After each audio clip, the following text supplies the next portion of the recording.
Welcome to episode 37 of the Loane Hockey Podcast, where today we're going to be talking about a really interesting story that went down actually this morning with the Philip Broberg and Dylan Holloway offer sheets by the St. Louis Blues. That's what we're going to be discussing today. And what's really interesting and really intriguing when we look at the offer sheets and how they went down and everything in behind them is how the Oilers, they're a little bit over the cap right now, and they have potentially Vander Kane going on LTIR come the season, so they won't be able to put him on LTIR right now. However, when the season comes and the start of the season comes, they'll be able to put him on LTIR and get some extra cap in them. But for now, they still have to deal with some other issues. They're, I believe, around $1 million over the cap.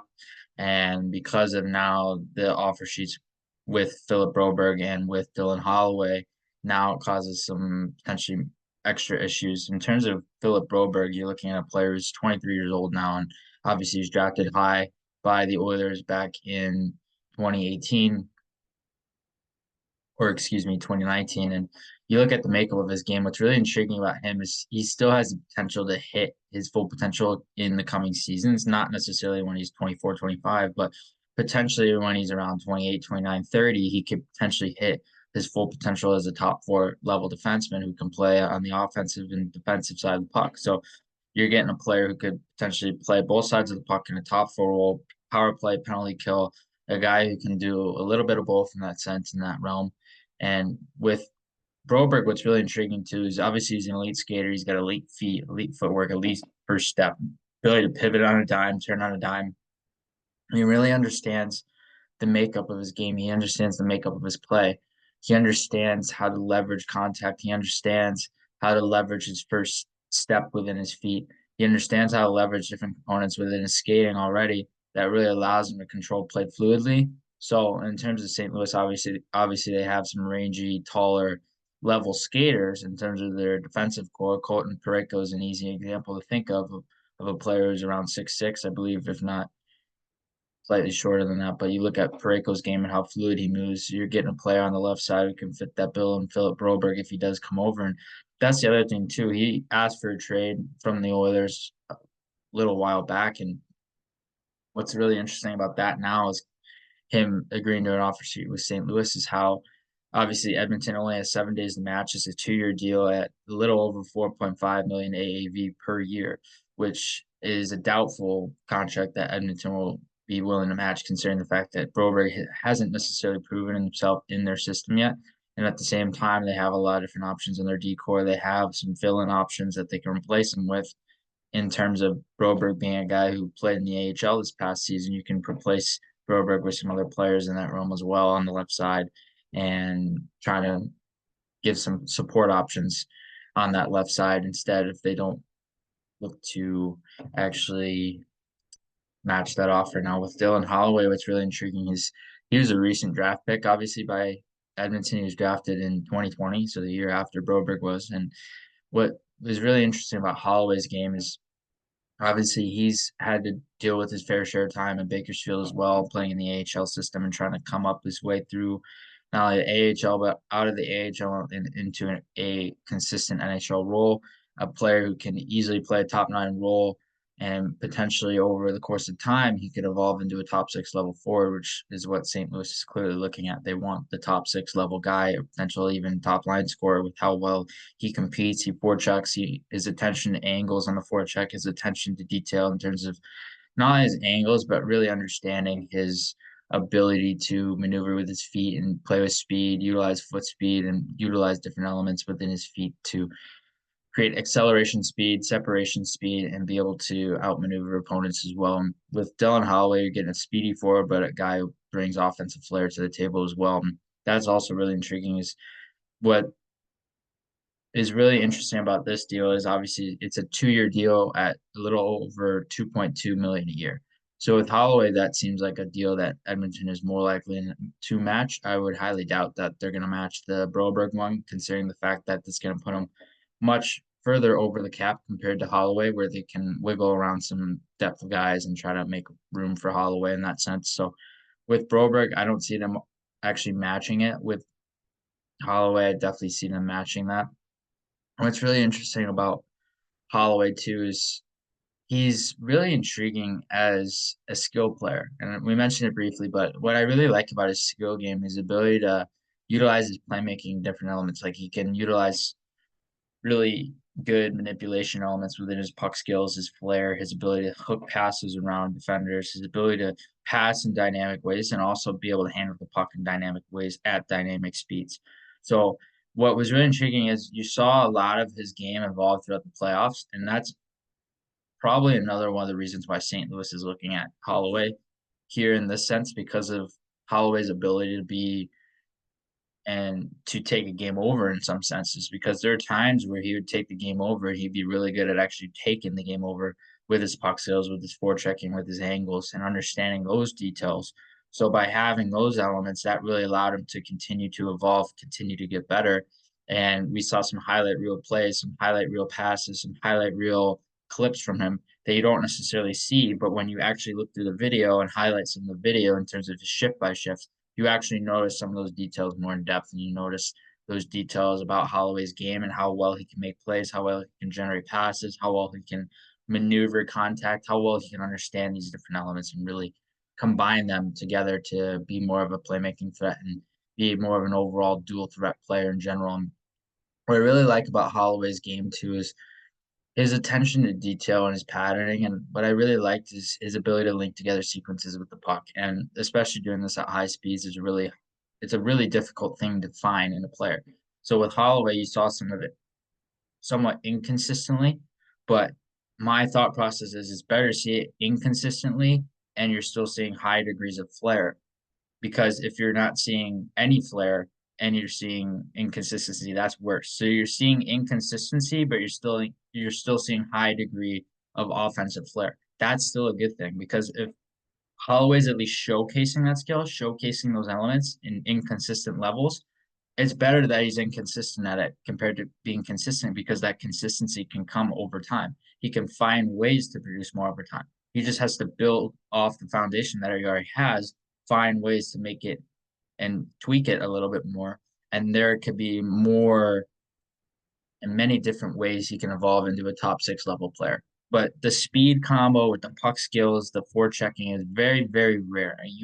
It's so hard to find a player that plays at such an intense pace. And obviously, Edmonton had a lot of really good high speed forwards. And I think of another one in the playoff run was Ryan McLeod. Obviously, he got traded to Buffalo now, so he's not with Edmonton anymore.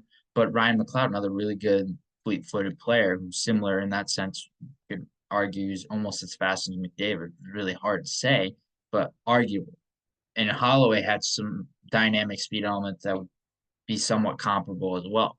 So you look at the speed elements and how he can link together those two. It's really intriguing in terms of the makeup of his game. And again, I believe that Holloway is going to be retained by Edmonton. I don't believe Broberg is going to be retained by Edmonton. I Because of the fact that Broberg is getting, and on this offer sheet, it's a 2-year deal at 4.5 per, a little over that in terms of the AAV numbers.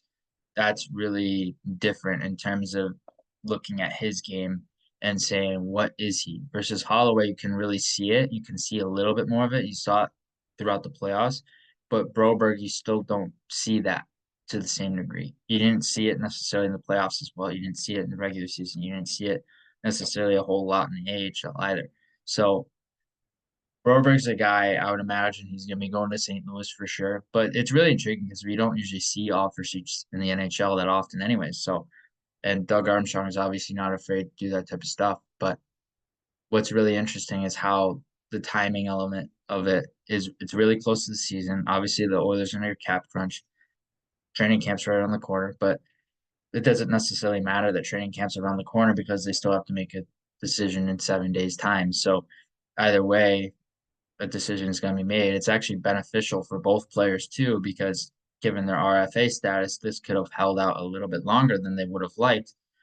But now that they have an offer sheet and they accepted an offer sheet from St. Louis, this gives them time, and it gives both teams time to make a decision in a short time, which is not necessarily ideal in some senses for Edmonton, but actually very beneficial because then it gets potentially two key RFAs signed, and more likely than not, it's going to be one, I would imagine. But there's certainly potential it can be two and could be both of them. But like I said, we don't usually see offer sheets that often, but what's interesting about that too is how these aren't necessarily high-end players. When you think offer sheet, you think high-end player, but these are players who are still looking to fill the void, fill their potential, and try to become better hockey players. And they fill needs for St. Louis as well. St. Louis could really utilize another skillful top nine level guy who's young and still has potential to become a top six forward on the wing and who can also play center as well.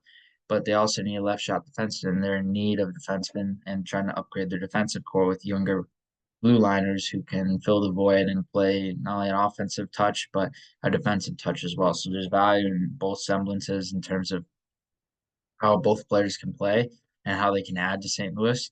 And it's I want to go back to Holloway and touch on him a little bit more because I remember writing an article about him throughout the 2024 playoffs, and I don't remember when it was, but it was a few months ago. I remember writing about him and a specific skill that he had, a specific goal that he had.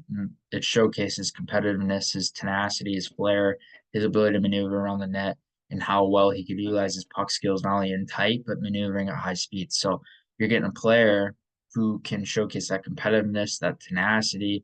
And St. Louis obviously likes those type of players who play tenacious, play competitive. And every team usually likes competitive players. Every team usually likes players who play with hockey sense and high degrees of puck skill and stuff like that. That's natural, and that's a natural inclination for many teams to try and scout those types of players. But you look at Holloway's game and the rare semblance and the rare makeup of his ability to link together his puck skills at lower degrees of pace and higher degrees of pace. Very rare ability, very intriguing ability within his game, and understanding that's really intriguing as well. And with Holloway, he has a lot more potential to continue to get better, and he's going to be a really intriguing player over the course of time. It's going to be interesting to see how he develops even more than Broberg because Broberg and typically defensemen usually take a little bit longer. They're almost like goalies in that sense too, where them and goalies take a little bit longer compared to other positions to develop. And obviously, with defensemen and goalies, there's less positions and less spots available compared to forward groups.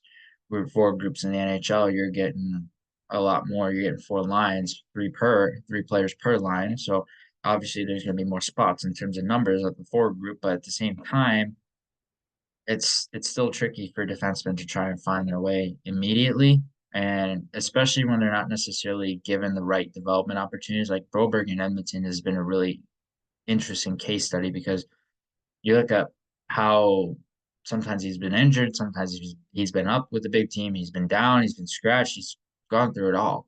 So that's not necessarily a key developmental trajectory for him, especially if it continues to happen, which if it's already trending in that direction in terms of how the Oilers have been handling him, surely in the future, if they do retain him through this offer sheet process, then it would cause even more issues. And it would prompt the question, why are you keeping a guy at 2 years, 4.5 per when he's not necessarily playing a ton? So that's the thing with Broberg and the interesting thing to study with him as well. There's a lot of interesting questions more on the Broberg side than anything else because obviously it's a really good deal for him, really good potential for him to actually evolve into his full potential with a team like St. Louis, and he already requested a trade. So really it's a win for Broberg at the end of the day because he's getting paid more than he usually would. And at the same time, he still has potential. He could still be a top four guy. He needs a new team. And this is a really good timing element for Broberg in that sense as well. Like I said, Holloway is going to be a guy that more likely than not gets retained in Edmonton, but I still like Broberg's game. I still like some degree of his ability, but his decision making in an on ice hockey sense is really questionable in terms of how translatable that is as an offensive defenseman and his transition play.